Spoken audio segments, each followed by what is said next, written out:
మరలా జ్ఞాపకం చేసుకోవాలా అంటే బైబిల్ ఏం చెప్తుందంటే మరలా జ్ఞాపకం చేసుకోవాలని చెప్తుంది. ఎక్కడ ఒకసారి మనం చూసుకున్నట్లయితే సామెతల గ్రంథము 10వ అధ్యాయము 7వ వచనం. సామెతల గ్రంథము 10వ అధ్యాయము 7వ వచనం. నీతిమంతుని జ్ఞాపకం చేసుకొనుట ఆశీర్వాదకరమగునంట. నీతిమంతుని జ్ఞాపకం చేసుకొనుట ఆశీర్వాదం అంట. అదేంటండి, నీతిమంతురాలుగా బ్రతికితే ఆశీర్వాదమా, నీతిమంతుని జ్ఞాపకం చేసుకోవడం ఆశీర్వాదమా? అంటే నీతిగా బ్రతకాలంటే ముందు ఏం చేయాలి? మనల్ని ఆ నీతిని ఆకర్షించే వాళ్ళు, ఆ నీతిని జీవించే ఆ లక్షణాలు మనకి కనపడాలి. అందుకే నీతిమంతుని జ్ఞాపకం చేసుకునటం ఆశీర్వాదం. నీతిమంతుని జ్ఞాపకం చేసుకున్నాం అనుకోండి, మనకి ఏం కనిపిస్తాయి? ఎగ్జాంపుల్కి యేసుక్రీస్తు వారిని మనం జ్ఞాపకం చేసుకుంటే, యేసుక్రీస్తు వారిని గుర్తు చేసుకుంటే మనకేం కనిపిస్తుంది? యేసుక్రీస్తు వారిలో ఏ చెడు కనిపించదు, కేవలం మంచి ప్రేమ తప్పత ఏది కనిపించదు. అలాగే ఛాయమాంటిని జ్ఞాపకం చేసుకుంటే మనకేం గుర్తొస్తుంది? అయితే నాకైతే ఆంటీ దేవుని కోసం ఎంత ప్రేమ చూపించింది, సంఘం పట్ల ఎంత ప్రేమ చూపించిందో గుర్తొస్తుంది. ఒక చెడ్డవాడిని జ్ఞాపకం చేసుకుంటే ఏం గుర్తొస్తుంది? చెడు గుర్తొస్తుంది. అబ్బా వాడు డబ్బున్నప్పుడు భలే బ్రతికాడురా, మనం కూడా అలా బ్రతకాలి అని చెడును గుర్తు చేసుకుంటే మనకు కూడా ఏమొచ్చింది? చెడే వచ్చింది. అదే నీతిమంతుని జ్ఞాపకం చేసుకుంటే నాకేమొచ్చిందో తెలుసా? ఛాయమ్మ ఆంటీ గారిని జ్ఞాపకం చేసుకున్నప్పుడు, ఆమె చనిపోతా అని తెలిసినప్పుడు, ఎవరైనా చనిపోతాము ఆరోగ్యం బాగలేదని తెలిసినప్పుడు ఏం చేస్తాం? నన్ను బ్రతికించండి అయ్యా అని ప్రార్థన చేసుకుంటాం, దేవుణ్ణి వేడుకుంటాం. నా మరణం దగ్గరకు వస్తున్నట్టు నాకు అనిపిస్తుందయ్యా, నా ఆరోగ్యం బాగలేదయ్యా, నన్ను బ్రతికించయ్యా అని దేవునికి ప్రార్థన చేసుకుంటాం. అలాగే సేవకుడికి కూడా అదే చెప్తాం. కానీ ఛాయమ్మ ఆంటీ ఏం చెప్పిందో తెలుసా? ఇదిగో అన్న, నేను చనిపోతా అని నాకు అర్థమవుతుంది, నేను చనిపోయినప్పుడు నువ్వే దగ్గరుండి నా శవాన్ని, నా అంత్యక్రియలు నువ్వే చేయి అని అంది. నా పెట్టెలో పెట్టి నువ్వే దగ్గరుండి నా అంత్యక్రియలు ముగించమంది. అదేంది? చనిపోతున్నా అని తెలిసినప్పుడు చెప్పాల్సింది ఏంది?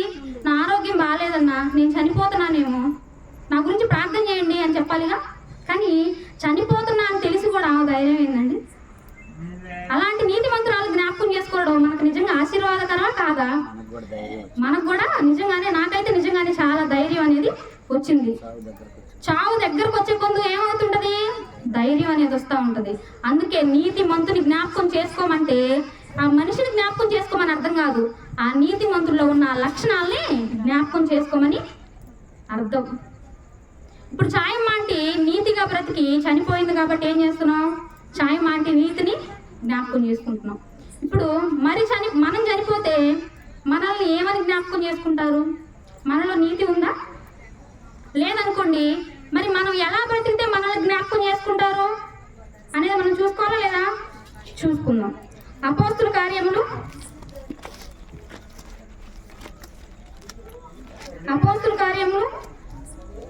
9వ అధ్యాయం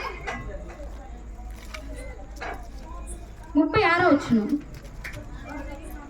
మరియు యొప్పేలో తబితాను ఒక శిష్యురాలు ఉండెను. ఆమెకు భాషాంతరమున దోర్కాని పేరు. ఆమె సత్క్రియలను ధర్మ కార్యములను బహుగా చేసి ఉండెను. ఆ దినముల యందు ఆమె తుయతైర పట్టణంలో తబితాను ఒక శిష్యురాలు ఉన్నారంట. ఆమె ఏం చేస్తుందంటే టీ పొడిని అమ్ముకుంటూ ఉంటదంట. ఆ అమ్ముకుని ఆమె ఏం చేసిందంట? బహు సత్క్రియలను బహు ధర్మ కార్యములను చేసి ఉందంట. డబ్బు ఎక్కువ చేసిందండి. డబ్బు ఎక్కువ చేసిందా? టీ పొడి అమ్ముకుంటూ ఆమెకు వచ్చిన డబ్బులతో సత్కార్యాలు ధర్మ కార్యాలు చేసిందంట. అది కొంచెం ఆమె దగ్గర ఉన్న డబ్బుతో కాదు, ఎలా చేసిందంట? బహుగా చేసిందంట. టీ పొడి అమ్ముకుంటే ఎంత వస్తాయి? కొంచెం డబ్బులు వస్తాయి. ఆ కొంచెం వచ్చిన డబ్బుల్లో కూడా దాచిపెట్టుకోకుండా ఏం చేసిందంట? బహు సత్క్రియలు చేసిందంట. ఎందుకు చేసింది? డబ్బులు ఎక్కువే చేసిందా? కాదు. ఎందుకు చేసిందో తెలుసా? బాప్తీసంలో దేవునికి ఏమిచ్చింది? మాట ఇచ్చింది. నేను కూడా క్రీస్తులాగా బ్రతుకుతానని ఎవరికి మాట ఇచ్చింది? దేవునికి మాట ఇచ్చింది. ఆ ఇచ్చిన మాటను ఏం చేసుకుంటూ వచ్చింది? క్రీస్తులాగా బ్రతకడానికి ఆమె ప్రయత్నిస్తూ వచ్చింది. మనం ఇక్కడ ఉన్న వాళ్ళందరిలో మనం కూడా బాప్తిసం తీసుకొని చాలా మంది ఉన్నాం. పెళ్లి రోజు వస్తే పెళ్లి నాట ప్రమాణాలు గుర్తు చేసుకుంటాం. ఏదైనా ఇబ్బంది వస్తే అప్పుడు అన్న మాట గుర్తు చేసుకుంటాం, కానీ బాప్తిసం తీసుకొని సంవత్సరాల తరబడిన దేవునికి ఇచ్చిన మాట మాత్రం మనం జ్ఞాపకం చేసుకోం. కానీ ఏమేం చేసింది? బాప్తిసంలో నేను కూడా క్రీస్తులాగా బ్రతుకుతానని మాట ఇచ్చింది. ఆ మాట ప్రకారం ఏం చేస్తుంది? క్రీస్తు ఎలాగైతే త్యాగం చేశాడో, క్రీస్తు ఎలాగైతే ప్రేమించాడో అలాగే ఏమేం చేసుకుంటూ వచ్చింది? తన జీవనం కొద్దిపాటిదే అయినా కానీ ఉన్న దాంట్లోనే బహు సత్క్రియలు, ధర్మ కార్యాలు చేసుకుంటూ వచ్చింది. ఆ దినములు యందు ఆమె కాయలాపడి చనిపోగా వారు శవమును కడిగి మేడగదిలో పరుండబెట్టిరి. ఆమె సత్క్రియలు ధర్మ కార్యాలు చేస్తూ ఉన్న తరుణంలో అనారోగ్యం వచ్చి మంచాన పడి చనిపోయినప్పుడు ఏం చేశారంట? ఆ దినములు యందు ఆమె కాయలాపడి చనిపోగా వారు శవమును కడిగి మేడగదిలో పెట్టారంట. మామూలుగా చెప్పాలంటే ఒక మనిషి చనిపోతే తీసుకొచ్చి ఎక్కడ పెడతారండి? ఎంత డబ్బున్న కోటీశ్వరుడైనా సరే మంచం మీద పడుకుంటే తీసుకొచ్చి రోడ్డు మీద పెడతారు. పెట్టొచ్చిన నాకు కూడా ఆగరు, అవసరమైతే కిందే పెడతారు. కానీ ఏమనేది? శవమును కడిగి మేడగదిలో పరుండి పెడతారంట. మనమైతే ఇంట్లో ఉన్న వ్యక్తిని తీసుకొచ్చి బయట వేస్తాం, ఈమె మాత్రం ఇంట్లో చనిపోతే కడిగి మరి మేడగదిలోకి తీసుకొని పోయారంట. ఎవరు వీళ్ళు? తల్లిదండ్రుల? రక్త సంబంధికుల? మరి ఎవరు అంటే ఎవరికైతే బహు సత్క్రియలు, బహు ధర్మ కార్యాలు చేసిందో వాళ్ళు వచ్చి చనిపోగానే శవమును కడిగి మేడగదిలోకి తీసుకొని పోయారంట. ఎంత ప్రేమ నిజంగా వాళ్ళకి! నిజంగా ఎంత సత్క్రియ చేస్తుందో చూడండి. మరి మనం చనిపోయినప్పుడు కూడా మనల్ని దేవుడు జ్ఞాపకం చేసుకోవాలన్నా, సంఘంలో ఉన్న వాళ్ళు జ్ఞాపకం చేసుకోవాలన్నా మనం ఏం చేయాలి? ఇలా ధర్మ కార్యాలు, సత్క్రియలు చేస్తూ ఉండాలి. ఛాయం అంటే ఏం చేసేది? బ్రతుకున్నప్పుడు వారం ఫోన్, రోజుకొకసారి ఫోన్ చేస్తూ అన్ని పరామర్శిస్తూ ఉండేది. అలాంటి బాధ్యత కలిగి మనం ఉన్నప్పుడు మనల్ని ఎదుటి వాళ్ళు జ్ఞాపకం చేసుకోవడానికి వీలుంటుంది. ఇంకా ఏం జరిగింది? 18వ వచనం. లుద్ద యొప్పేకు దగ్గరగా ఉండుట చేత పేతురు అక్కడ ఉన్నాడని శిష్యులు విని అతడు తడువు చేయక తమ యొద్దకు రావాలని వేడుకొనుటకు 2 మనుషులు అతని యొద్దకి పంపిరి. చనిపోయింది అని తెలిసిన వెంటనే అంత్యక్రియలకు ఏర్పాట్లు చేయకుండా ఇంత గొప్ప మనిషి, ఇంత మంచి నీతి మంత్రాలు చనిపోవడం ఏంది? లేదు, ఎలాగైనా బ్రతకాలని చెప్పి ఆ సంఘ సభ్యులు ఏం చేశారో తెలుసా?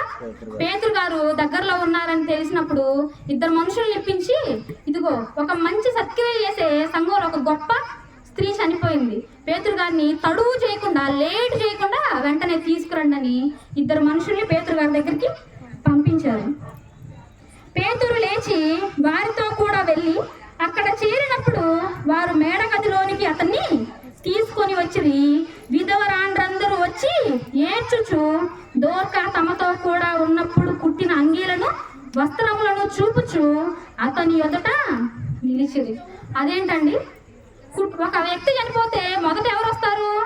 కుటుంబంలో ఉన్న రక్త సంబంధికులు వస్తారు. కానీ ఏమో చనిపోతే రక్త సంబంధికులు ఎవరు రాకుండా విధవరాండ్రందరూ వచ్చి ఏం చేస్తారంట? ఏడ్చుచు తమతో కూడా ఉన్నప్పుడు, బట్టలు వేసుకోవడానికి బట్టలు లేనప్పుడు ఆమె తమ చేతులతో కుట్టిన వస్త్రాలు వాళ్ళకిస్తే ఆ వస్త్రాలు చూపుతూ అక్కడ ఉన్న వాళ్ళందరి దగ్గరకు వచ్చి, ఇదిగోయా ఎంత మంచి గొప్ప మనిషో తెలుసా, మాకు వస్త్రాలు లేకపోతే నేను విధవరాండ్రని అని చెప్పి నాకు ఏ సహాయం లేదని తన చేతులతో నాకు వస్త్రాలు కుట్టించిందయ్యా అని అవన్నీ చూపిస్తూ ఏడుస్తూ ఉన్నారంట. నీతిమంతుని జ్ఞాపకం చేసుకొనుట ఆశీర్వాదకరం. వీళ్ళు ఎవరిని జ్ఞాపకం చేసుకున్నారు? నీతిమంతురాలైన కవిత గారిని జ్ఞాపకం చేసుకున్నారు. ఇంకా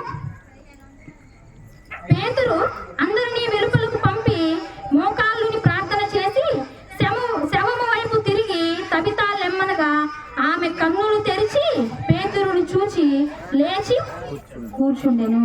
అక్కడ ఉన్న వాళ్ళందరికీ ఎలా ఉంటుంది? సంతోషంతో పట్టలేక చనిపోయి మరలా బ్రతికితే మామూలు సంతోషం కాదు, చెడ్డోళ్ళు బ్రతికితే బాధ. కానీ అలాంటి మంచి గొప్ప భక్తి గల స్త్రీ బ్రతికినందుకు వాళ్ళందరూ ఏం చేసి ఉంటారు? సంతోషంగా ఆనందపడి ఉంటారు. ఎందుకు ఆనందపడి ఉంటారు అంటే శరీర సంబంధుల్ని బాప్తీసులు యేసుక్రీస్తు వారికి మాట ఇచ్చింది కదా, నేను క్రీస్తులాగా బ్రతుకుతానని. ఆ మాట ప్రకారం శరీర సంబంధులు అందరినీ ఏం చేసింది? పక్కన పెట్టేసింది. ఎందుకు పక్కన పెట్టేసింది? వేరేలో ఉంటే నన్ను ఏం చేయనీరు? సత్క్రియ చేయనీరు. ఏమంటారు? ఏందమ్మా నువ్వు కానీ నమ్ముకున్నావు దేవుణ్ణి, నీకు వచ్చేదే టీ పొడి అమ్మితే కొద్ది డబ్బు, ఆ డబ్బుని తీసుకెళ్ళి లేని వాళ్ళకి పెడుతున్నావా? ముందు నీది నువ్వు చూసుకో అంటారు. శరీర సంబంధాల దగ్గర ఉంటే బహు ధర్మ కార్యాలు చేయనిస్తారా? నీకే గతి లేదు కానీ అందరికీ చేస్తున్నావా? నువ్వేం చెయ్యి, నువ్వు రేపు మంచాన పడితే నేను చూసుకునేది ఎవరు? ఇప్పటి నుంచి ₹1 వెనకేసుకో అని చెప్తారు శరీర సంబంధుల దగ్గర ఉంటే. అందుకే ఏం చేసిందో తెలుసా? క్రీస్తుకి ఇచ్చిన మాట చొప్పున సంఘానికే సేవ చేసుకుంటూ యేసుక్రీస్తు వారిలాగా జీవించింది. మరి ఈనాడు మనం క్రీస్తుకు మాట ఇచ్చాం కదా, మరి తబితా గారిలాగా మనం జీవించగలమా? జీవించగలుగుతున్నామా? ఎందుకు జీవించట్లేదు అంటే ఆమెకైతే తెలుసు నేను మంచాన పడితే వాళ్ళు నా సంఘం వచ్చి నన్ను చూసుకుంటది అని ఆమెకి ధైర్యం. ఎందుకు ధైర్యం అంటే నేను జీవించినంతకాలం ఎవరి కోసం జీవించాను? సంఘం కోసం, సత్క్రియలు చేయడానికి కోసమే నేను జీవించాను. మరి ఇలాంటి నేను చచ్చిపోతే నా సంఘం నన్ను చూసుకోదా?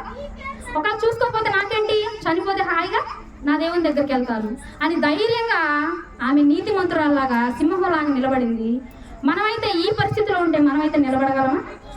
మరి ఇలాంటి స్థితిలో ఉన్న మనం చనిపోతే మనల్ని ఎవరు జ్ఞాపకం చేసుకుంటారు?